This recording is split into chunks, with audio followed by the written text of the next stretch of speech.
Hi అండి, welcome to channel. నేనండి మీ దుర్గాభవానిని.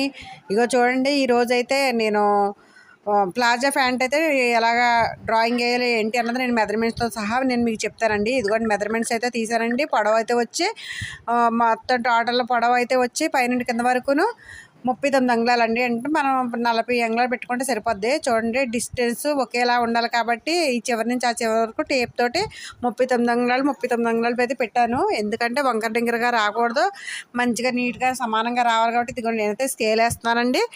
చూడండి, ఇదిగో చూడండి, అన్నీ నీట్గా ఉండాలండి. సమానంగా అటు ఇటు చెదిరితే మళ్ళీ కటింగ్ అయితే తేడా వచ్చేస్తుంది. అలా రాకూడదు కాబట్టి మనం నీట్గా సమానంగా పెట్టుకోవాలండి. ఇంకా చూడండి, నడుము మనం బాడీ లూజ్ వచ్చి నేను 14 అంగుళాలు అయితే పెట్టాను.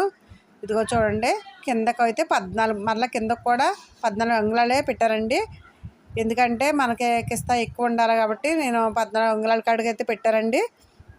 చూడండి ఒకసారి, దానికి 14 అంగుళాల కాడికి నేను స్కేల్ వేసేస్తాను. అలాగే నడుము బెల్ట్కి కూడా నేను 2 అంగుళాల కాడికి గ్యాప్ ఉంచి నడుము బెల్ట్ కూడా 2 అంగుళాల గ్యాప్ ఉంచి దానికి కూడా స్కేల్ వేస్తున్నాను. చూడండి ఒకసారి, చూడండి, మనం నడుము బెల్ట్ తీసేసే 14 అంగుళాలు పెట్టుకోవాలండి కిస్తా కాడికి. చూడండి, మనం కరెక్ట్గా కొలిస్తే 2 అంగుళాలు అయితే రావాలండి. ఇక్కడ నుంచి ఒకటి 14 అంగుళాలు అయితే వచ్చినాయండి. చూడండి ఒకసారి, నేను అక్కడి నుంచి ఇటు మళ్ళీ మార్కింగ్ ఎలా వేస్తున్నానో ఒకసారి చూడండి. 1 ఇంచు గ్యాప్ పెట్టుకుని చూడండి ఒకసారి నేను మార్కింగ్ ఎలా అయితే వేసాను. మనం డ్రాయింగ్ నీట్గా వేసుకుంటేనే నీట్గా వస్తుందండి, లేకపోతే మనకి మళ్ళీ తేడా వచ్చేస్తుంది.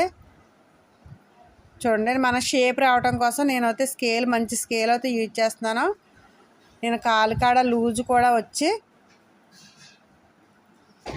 చూడండి మనం సమానంగా పెట్టుకోవాలండి. మళ్ళీ అటు ఇటు తేడా వచ్చిందంటే మళ్ళీ బాగోదు.